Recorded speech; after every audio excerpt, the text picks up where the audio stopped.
Wak, kene petani gurem Mas. Loh, apa? Gurem itu kutunya ayam itu. Iya. Kecil sekali.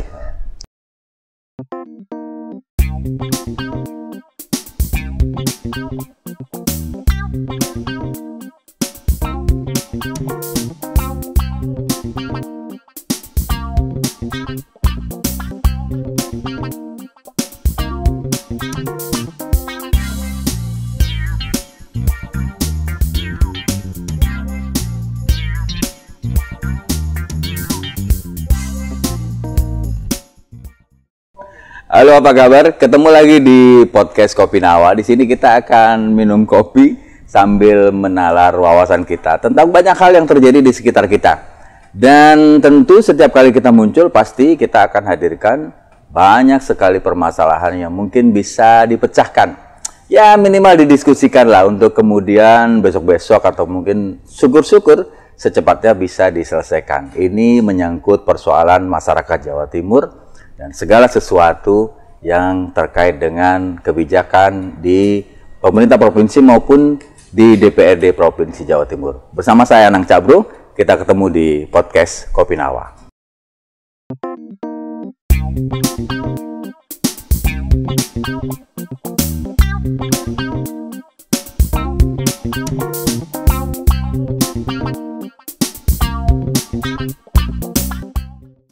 Baik, kali ini kita akan berbicara tentang petani gurem. Mungkin ini menjadi sesuatu yang asing buat Anda, terutama masyarakat kota yang tidak pernah tahu bahwa sebenarnya ada yang namanya petani gurem.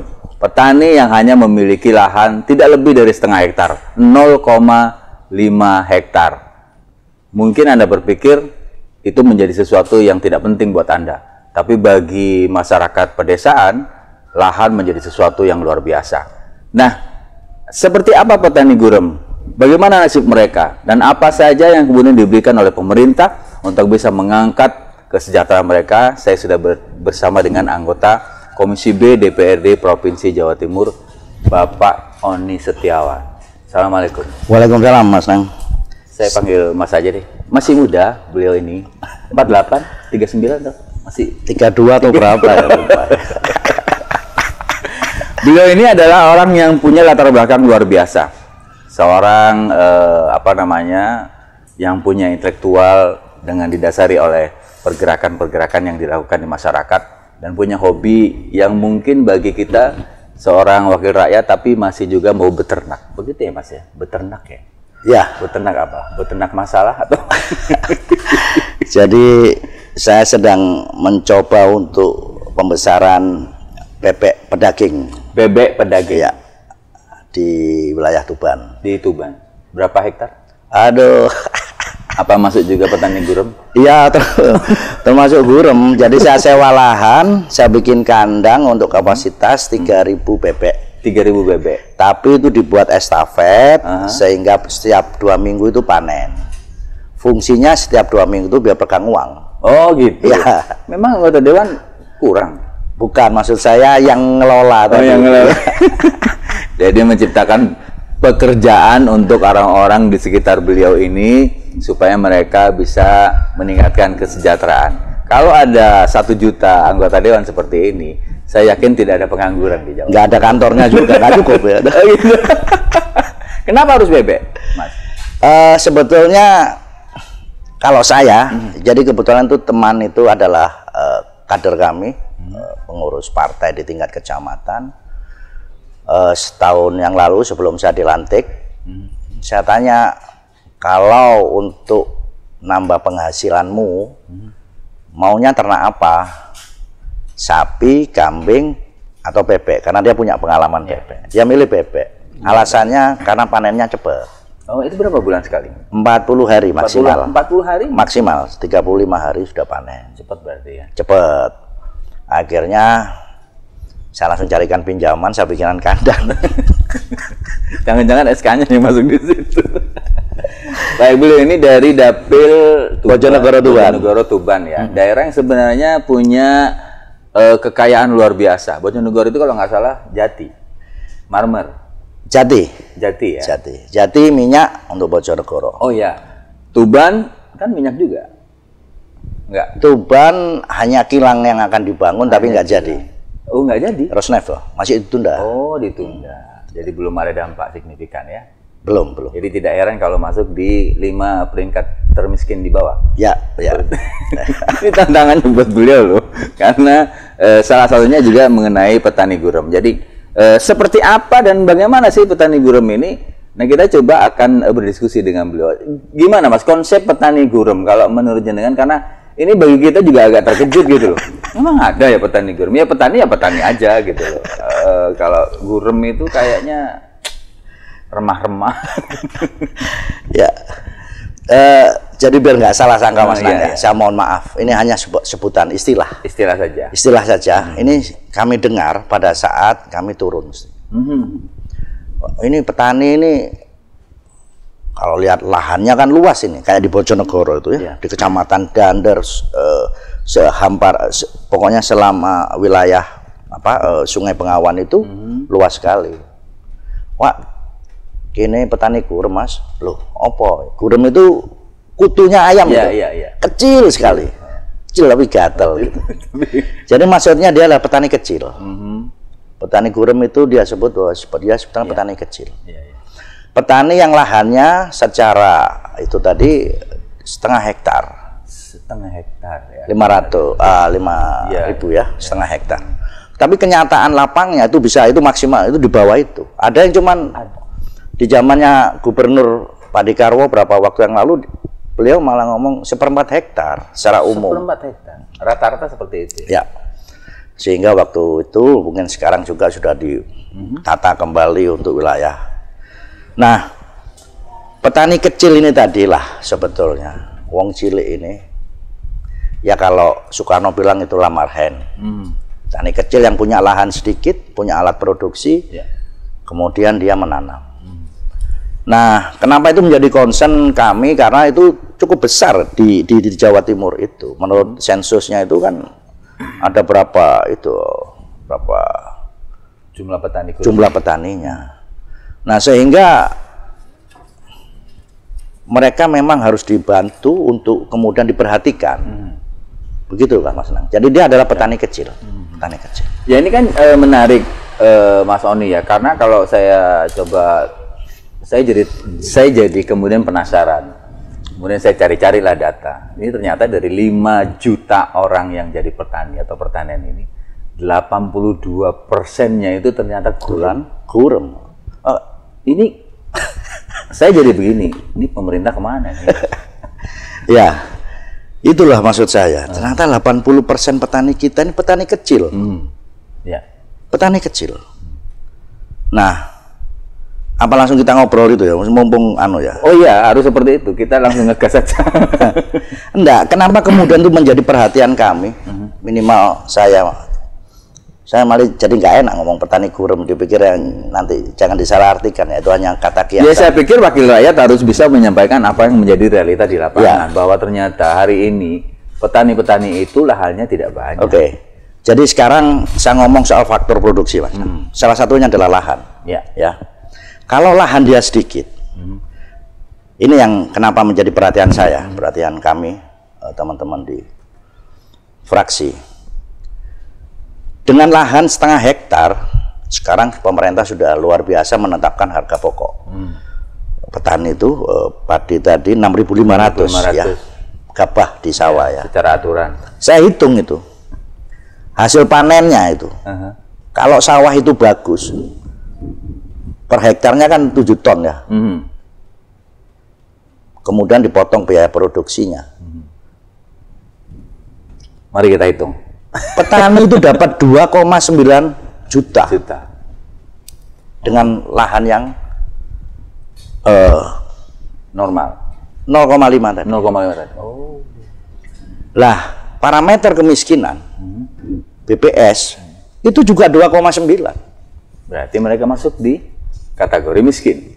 Iya, dia sudah amping-amping begini. Ya 11-12 lah. 11-12. Itu asumsi tidak ada kegagalan panen lain sebagainya loh ya. Tidak ada bencana. Tidak ada. Jadi coba bayangkan. Lalu teman-teman pasti melihat loh, ya apa carane urip kan? Bagaimana cara mereka bisa bertahan? Jangan salah. Mereka itu makan itu pakai sayur, dia tinggal ngambil nanam sempat. Kemudian dia punya telur dari hasil kandangnya. Ya. Dia survive sendiri loh itu. Artinya mereka mandiri ya Mas ya? Ya terpaksa. Terpaksa. Iya, dia terpaksa. Nah, disitulah kemudian petani kecil menjadi perhatian kita. Bagaimana menjaga agar tidak lagi ke depan tidak lagi menjadi yang semacam ini. Ceritanya begitu. Jadi itu menjadi perhatian saya lah minimal berapa kali. Ini kan angkanya besar Mas, 82,5% tergolong petani gurem atau petani yang menguasai lahan kurang dari setengah Itu hektar. Maksud saya, rupanya hamparan sawah yang luas itu terdiri dari kecil itu tadi. Oh begitu ya. Dan dia berkelompok. Kelompok tani. Ya. Jadi Mas Nang, maksud saya begini loh. Saya ingin bicara soal, mohon maaf ini ya. Ini saya kalau dirubah bahasanya karena terminologinya sudah kebiasaan kayak gini, Mas. Berbicara soal kemiskinan. Ya. Di Jawa Timur. Yang di luar wilayah perkotaan otomatis di wilayah pertanian. Juga ada yang nelayan, ya kan gitu. Ini tadi sudah membuktikan angkanya bahwa saudara-saudara kita itu pada garis kemiskinan. Maka disitulah kita punya fungsi untuk mengangkat derajat para petani yang kecil ini tadi. Lalu bagaimana caranya? Kan begitu. Nah, tinggal bagaimana pemerintah mengalokasikan mereka ini. Kita ini kategori kalau ada pengeluaran yang harus dilakukan, baik pendidikan selain pangan ya, ada kesehatan, ada pendidikan, ada sandang. Lah mereka berapa orang dalam satu rumah itu? Nah, disitulah kemudian bagaimana nasib para ini marhen ini, kelompok petani kecil ini, wong lahannya nggak bisa bertambah kok. Ya lahannya cuma segitu. Coba. Ya. Itu PR kita maksud saya. Ya ini kan cukup apa ya bertolak belakang gitu. Artinya begini bahwa kalau kita bicara petani, maka kemudian kita bicara program pemerintah provinsi yang katanya ingin satu mensejahterakan petani. Yang kedua menjadi lumbung pangan nasional. Ya. Nah, selama ini Mas Oni melihat sudah sejalan nggak program, anggaran maupun kebijakan yang diberikan Pemprov untuk bisa mewujudkan itu sehingga tentu kan dampaknya ke petani lagi gitu. Ya, saya pikir kembali lagi ya, mungkin kita harus bersyukur bahwa Jawa Timur diberi tempat wilayah makmur ya, sehingga petani gampang menanam apapun itu. Ya. Kita memang penyangga nasional di beberapa produk hasil tani, baik itu padi, tebu, tembakau. Gitu. Nah, permasalahannya adalah bagaimana nasib mereka. Memang nilai tukar petani meningkat ya, artinya sekarang hasilnya sudah bisa menutup biaya. Tapi itu tadi, angka tadi real, maka dia sebetulnya pada wilayah yang rentan untuk miskin. Lah. Maka upaya pemerintah bagaimana kan begitu? Ya. Yang dimaksud Mas. Saya langsung aja ya. Saya langsung ngomong ini ya. Jadi ini kan merupakan harus gotong royong pusat, provinsi dan kabupaten. Kita ngomong wilayah. Kalau petani itu hanya punya tanah segitu, maka yang dilakukan apa? Satu, peningkatan produksinya. Peningkatan produksi. Ya. Menggunakan teknologi apa? Teknologi ya. Supaya efisien. Pemakaian pupuknya, pupuk sekarang sudah lancar. Harga gabah juga sudah bagus, harga ditetapkan 6.500 per kilo. Nah, bagaimana supaya tidak terjadi masalah penyakit, masalah produksinya harus ditingkatkan dengan bantuan alat. Ya, mulai dari apa itu? Brujul itu bahasa Indonesianya apa? Brujul itu. Bajak sawah itu. Mohon maaf ya, di sebelah kandang saya itu kalau bajak itu pakai kayu gini, pakai selendang diikat. Pakai iya, karena ditarik. Bukan pakai, kalau dulu kan sapi ya. Nah, ini manusia yang narik. Karena lahannya sempit. Iya, itu jadi begini. Sawah ini ada tanah sawah, tanah tegalan, tanah hutan. Yang saya bilang ini tanah tegalan. Banyak di Tuban tanah tegalan. Ditanamin jagung pada musim hujan. Nunggu musim hujan. Nah, kalau kemudian hujannya terlambat, apalagi kalau orang-orang sering punya gawe, dilempar-lempar ya, kan kasihan itu bukan. Itu juga pengaruh ternyata ya. Enggak itu gue juga. Jadi teknologinya.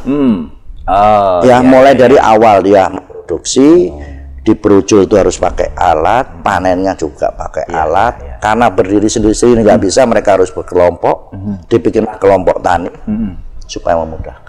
Hal-hal itu mulai dari sistem produksinya sudah harus dibantu. Itu pun jika lahannya subur. Kalau nggak subur, ya hasilnya nggak sampai 3 juta lah. Sama saja ya. Artinya ya harus 1 bulannya, resiko ya. 1 bulannya nggak akan pegang dia. Ya. Selama ini di tempatnya Mas Oni, bantuan untuk petani ini banyak nggak? Saya rasa sih banyak ya. Ada cukup lah ya. Pemerintah sudah ngasih beberapa bantuan dan tempo hari waktu kita berkoordinasi dengan Dinas Pertanian, beliau menyampaikan dalam rangka sinergi dengan pemerintah pusat yang punya target untuk kemandirian pangan, maka ada bantuan alat dan sebagainya. Tapi maksud saya, itu sudah betul dilakukan. Dengan asumsi tanah ini subur, dengan asumsi tadi tidak ada hama, dengan asumsi teknologi pertanian, mereka cuma dapat sekian, gitu loh. Itu kan jadi masalah. Bagaimana kualitas hidupnya bisa bertambah? Ini asumsi di atas kertas loh. Semuanya sedang berjalan, Pak. Berarti butuh sesuatu yang out of the box lah, istilahnya seperti itu ya. Nah, harus ada tambahan pendapatan bagi rakyat tadi. Oke. Baik, kita ngopi dulu karena kayaknya seriusnya sudah naik ini ya. Iya, sudah mulai emosi ya. Kalau sudah emosi saya agak berat, kalau sudah anggota dewan emosi, datanya bisa kemana-mana ini. Karena bicara tentang petani, maka kita bicara tentang kebijakan, bicara tentang anggaran, bicara tentang bantuan. Tadi saya agak kaget, Mas, karena biasanya petani yang dapat bantuan itu ya pada akses tertentu gitu ya. Tidak semua kemudian dapat. Sebenarnya anggaran itu ada, bantuan itu ada, tapi seringkali tidak sampai ke petani-petani, terutama petani gurem seperti ini, sehingga memahami teknologi, kemudian bagaimana cara memasarkannya, kan itu yang diharapkan tadi, sehingga menjadi out of the box seperti itu. Gimana, Mas? Jadi berawal dari keterbatasan sumber daya manusianya ya. Mohon maaf ya, kalau kita lihat data statistik, tingkat pendidikan kita masih banyak yang rendah. SDM ya. Sehingga akses tentang informasi dia juga terbatas. Sehingga ya memang gitu struktur itu. Makanya kualitasnya harus ditingkatkan, pendidikannya, informasinya, bagaimana mengakses informasi, termasuk program-program. Begitu mereka yang terjadi masalah sedikit di urusan yang bagian bantu gini, mereka sudah nggak akan dapat apa-apa. Karena dia keterbatasan akses informasi. Kemudian urusan pertanian, ya memang ada penyuluh lapang ya, penyuluh pertanian. Nah, maksud saya begitu. Ada kemajuan teknologi, itu harus segera diaplikasikan agar hasil ini kan kalau ngomongin di Jawa kan kualitasnya, intensivitasnya ya, jadi harus bukan ekstensif, bukan diperluas karena wilayahnya sudah nggak ada. Maka harus ada kemajuan teknologi, kemampuan petani mengakses informasi, didampingi soal tentang bagaimana bertanam yang baik, bagaimana mengolah hasil yang baik, dan lain sebagainya. Nah, kemudian kalau dia bertanam, dia modal sendiri. Modal sendiri. Ya dong, modal sendiri. Nah, kalau kemudian ada kebutuhan yang lain, pasti ngalah dong. Mau pinjam ke siapa? Maka dia harus bikin kelompok itu mengakses modal bagi petani. Jadi maksud saya problemnya luar biasa banyak. Berarti petani gurem ini tidak bisa hanya dibahas secara parsial gitu ya? Nggak bisa. Harus detail. Kemudian arahnya jelas. Nah, tadi yang saya menarik adalah bahwa ternyata secara teknologi belum menyentuh nih. Wong tadi ngerjain lahannya saja pakai ditarik seperti itu. Kalau sekarang kan mestinya sudah modern dong, pakai traktor dong, atau alat-alat pertanian yang Kan Nah, itu kebetulan wilayahnya kan saya sebutkan tadi, itu bukan wilayah. Jadi tempat saya ini wilayah perbukitan. Jadi dia tak ada hujan dan banyak batu. Tuban itu banyak batu. oh. Nah, tetapi kan dia harus memanfaatkan lahan itu tadi. Ya, ya, ya, ya. Maka dengan terpaksa dia melakukan itu. Ya. Oke, Mas, kita kembali ke masalah petani gurem tadi. Mungkin lebih spesifik ya, apa namanya, perhatian dari pemerintah sendiri selama ini, dan mungkin juga tantangan yang ada di lapangan itu seperti apa sih? Ya pada dasarnya kan mereka menanam untuk mendapatkan hasil. Ya. Sekarang banyak faktor ya. Salah satu tadi baik teknologi, baik pengetahuan, kondisi alam. Nah, saya ngomong kondisi alam ini saja. Banyak wilayah yang petani tak ada hujan. Ya, begitu alamnya tidak ada hujan, mereka sudah tidak bisa bertanam seperti yang saya sampaikan. Kenapa tidak ada teknologi pengairan? Saya sedang mengajukan bantuan di dusun sebelah situ untuk pompa, pengeboran. Karena nggak ada air. Karena biayanya tinggi sampai ratusan juta itu karena ketinggiannya. Pertanyaan berikutnya ini menarik. Ini barusan saya dapat kabar dari teman di Sumur Geneng Jenuh. Mas Oni, aku itu wis ngebor. Saya harus pakai diesel. Ya, tapi kalau pakai diesel nanti pakai solar. Solarnya pakai solar industri, mahal. Saya pakai listrik. Ya. Nggak cukup buatnya. Nggak cukup juga. Dan saya harus bagaimana? Kenapa nggak pakai solar? Tenaga surya, karena dia cukup pengusaha kaya, dia bukan petani gurem, petani yang cukup. Maintenance-nya mahal. Saya tidak butuh bantuan, tapi kenapa fasilitas listrikku nggak cukup, nggak difasilitasi? Padahal saya ngebor sendiri. Urusannya BPLN ya. Nih urusan gitu aja. Lah, bagaimana kemudian petani-petani kecil tadi? Kalau itu wilayahnya bukan wilayah pengairan, irigasi yang itu. Tapi dia harus menanam, maka dia harus ngebor harus pakai pompa. Gitu loh maksud saya. Dari sisi produksinya harus tuntas. Wilayahnya bagaimana? Kalau memang wilayah irigasi yang banyak air, oke. Tanahnya bagaimana? Supaya kualitasnya terjamin dengan lahan yang sempit tadi, dia panennya cukup. Itu sudah nggak cukup. Nah, sekarang untuk memenuhi kebutuhan ekonominya bagaimana kalau dari tanah itu nggak cukup? Nah, maka harus ada sektor yang lain yang membantu. Misal sektor peternakan. Itulah maksud saya.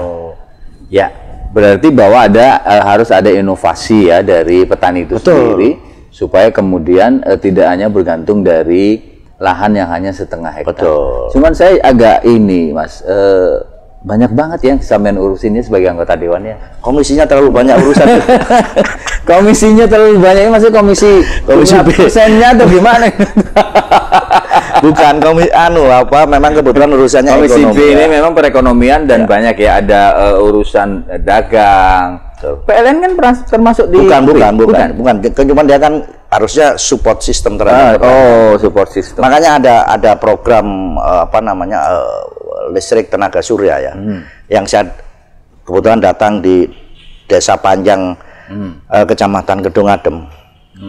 Itu listrik dia pakai tenaga surya untuk pompa airnya. Tapi untuk pompa air minum. Bukannya pemerintah provinsi kemarin juga sedang galak-galaknya bikin program listrik tenaga surya? Betul. Nggak ada bantuan ke sana? Saya baru masuk soalnya. Kan peraturan maaf. Ada, tapi saya nggak tahu lokasinya di mana.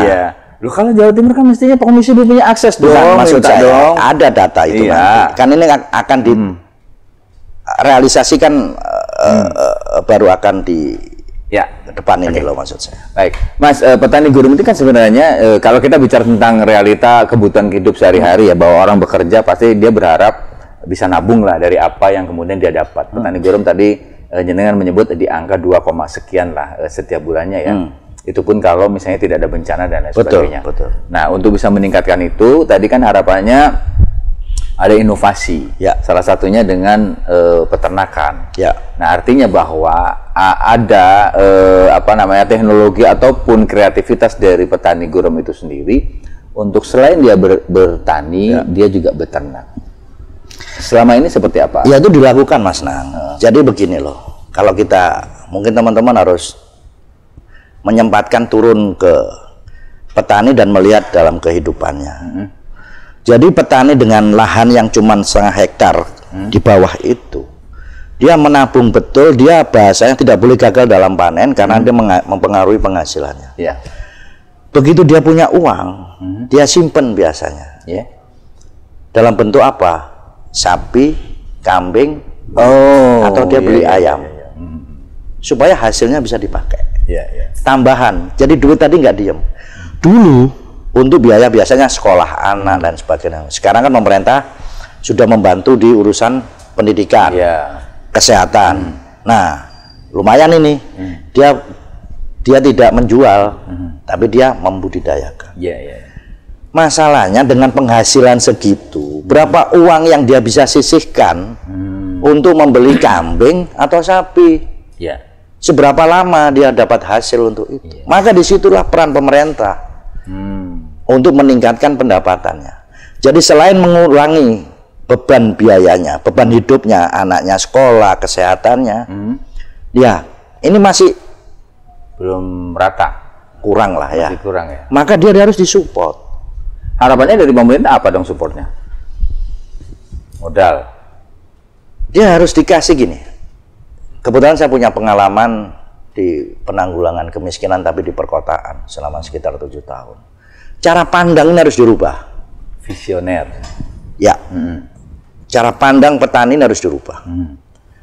Tetapi tidak bisa merubah tidak ngasih stimulus. Ini contoh, bertani dikasih stimulus apa? Oh ya, kalau bisa jadi modal kerja. Peternak juga begitu. Mau dikasih kandang, silahkan. Stimulus lah.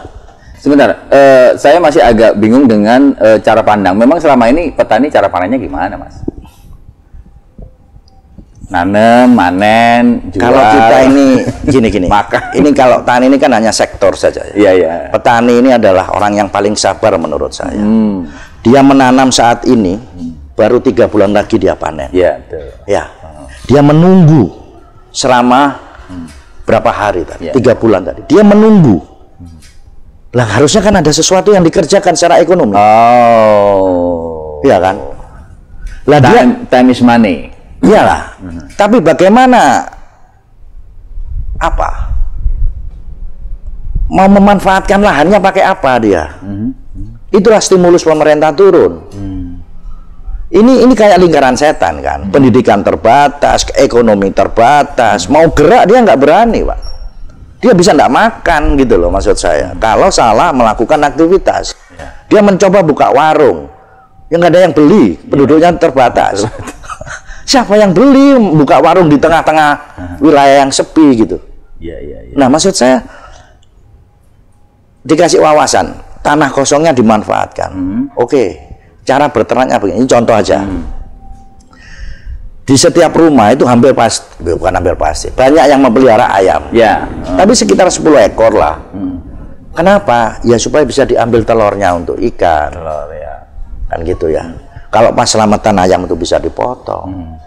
Tapi tidak pernah berpikir dari 10 ekor ayam tadi, jika secara intensif dibudidayakan, 2 bulan sekali netes macam-macam. Harus kasih jaring supaya tidak berinteraksi dengan ayam lain, supaya penyakitnya tidak tertular penyakit. Jadi memanfaatkan ini. Lah mereka oke diajak begitu. Tapi kalau tidak ada stimulus dari pemerintah. Berarti stimulus ini yang diharapkan modal, permodalan. Bisa modal, bisa bantuan barang. Bisa. Mereka nggak rewel. Nah sekarang untuk bisa kemudian modal atau alat itu sampai ke petani, dia harus bikin kelompok. Apa yang harus dibangun? Dia harus bikin kelompok. Kelompok ini kan sudah ada. Tapi kan juga tidak semua orang tergabung pada kelompok tani. Di situ kelompok tani ternak. Ada lagi kelompok tani hutan. Gitu ya. Kelompok tani ikan misalnya. Nah, kita intervensi yang mana? Yang kelompok taninya tadi sudah diintervensi dengan pupuk, harga gabah, peralatan. Nah, yang masih miskin tadi, Harus ada intervensi tambahan. Apa itu? Ya bisa dari lahan peternakan, maksud saya. Oh. Lahan di belakang pekarangan rumahnya masih cukup. Artinya bahwa pemerintah provinsi atau mungkin juga kabupaten maupun pusat ini menurut Mas Oni perlu turun untuk khusus petani gurem ini ada tambahan yang itu tadi. Iya. Karena kalau mereka kemudian juga berusaha seperti yang sudah settle atau sudah mapan, itu kayaknya butuh bantuan dan kawalan dari iya, jadi dia dikasih tahu. Ini contoh ya. Kebetulan di desa itu banyak yang masih punya lahan ya, pekarangan di belakang. Mereka sudah pagi sampai sore sudah kerja mereka itu. Ya kalau nggak capek dia akhirnya memagari itu, bikin kandang ayam. Kan terlalu, maksud saya bebannya itu terlalu ini ya, maksud saya. Jangan biarkan mereka jalan sendiri gitu loh, maksud saya. Iya, harus ada stimulus lah dari pemerintah gitu loh, ngasih pemahaman tentang memanfaatkan lahan pekarangan dan sebagainya dan sebagainya. Jadi sudah sangat teknis sekali yang sudahlah ya. Miskin lah mereka itu, percaya saya. Ya saya percaya kok, Mas. Pokoknya saya nggak percaya. Saya percaya lah, makanya kemudian kita undang pemerintah ini kayaknya, maksud saya, ayo turun bareng saya gitu loh, maksud saya. Ruwet nanti. Kita ini kan katanya lumbung pangan. Ya memang. Ya, kemudian luas panen kita tiap tahun juga terbesar di Indonesia. Betul. Tapi kenapa petaninya masih miskin? Belum sejahtera. Itu tadi kan baru ada keputusan pemerintah, instruksi presiden soal harga pokok gabah ya. Sudah itu tadi menghasilkan sekian. Sudah mentok, lahannya cuma 500. Mau dijual berapa lagi gitu loh. Pendapatan segitu. Oke, ada intervensi kesehatan, pendidikan. Dia sudah lumayan. Gitu loh maksud saya. Tapi kan ya lahannya cuma segitu, nggak bisa bertambah. Harus ada inovasi. Saya agak ironis Mas sebenarnya, Mas. Kenapa saya bilang ironis? Kalau kita lihat APBD kita ini strukturnya di Komisi B ini cuma 5% loh. Dari berapa? 2,8 triliun. Artinya cuma 1,6 triliun.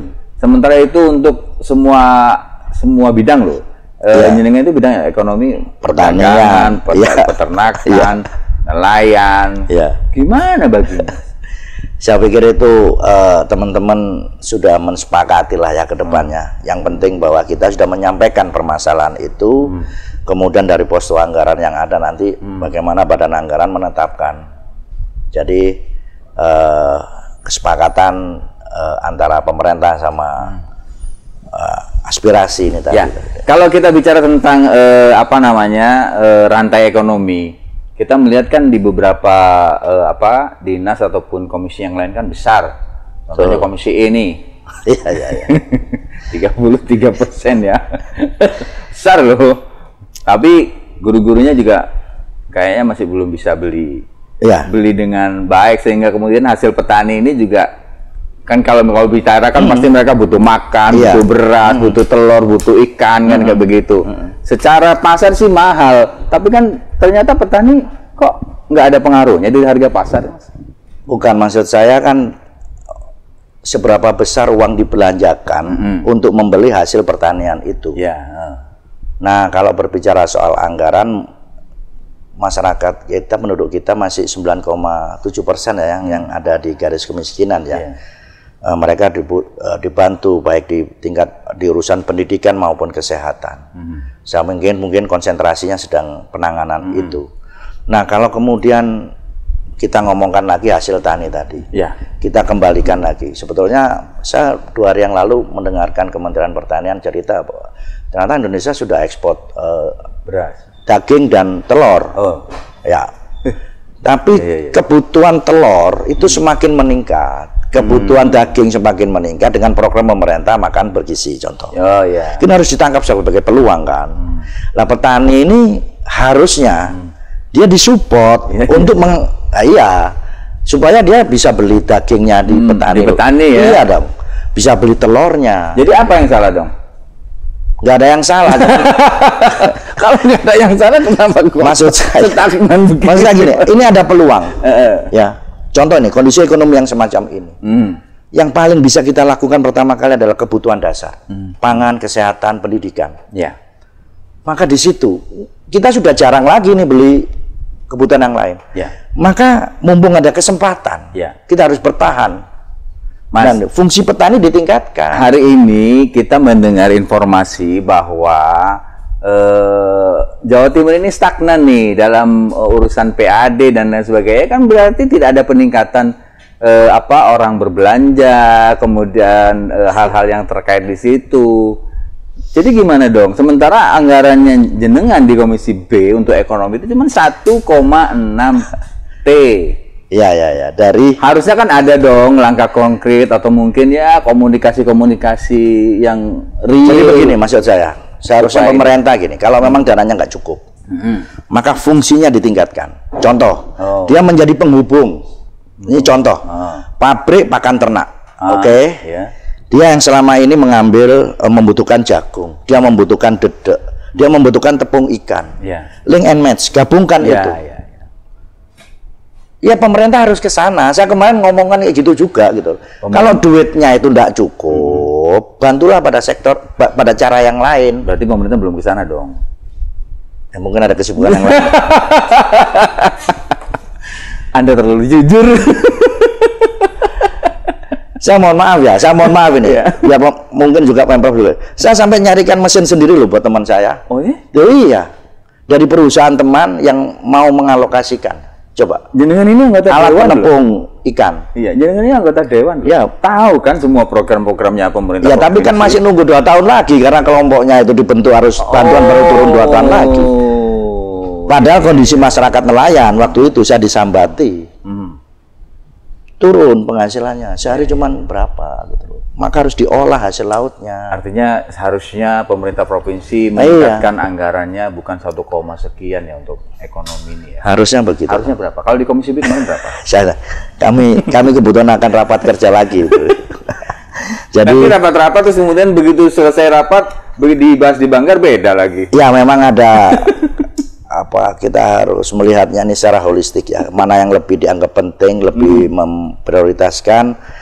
Tapi maksud saya kami di Komisi B itu sudah menyampaikan beberapa kebutuhan dan hal-hal yang menurut kami program ini diperlukan. Ya.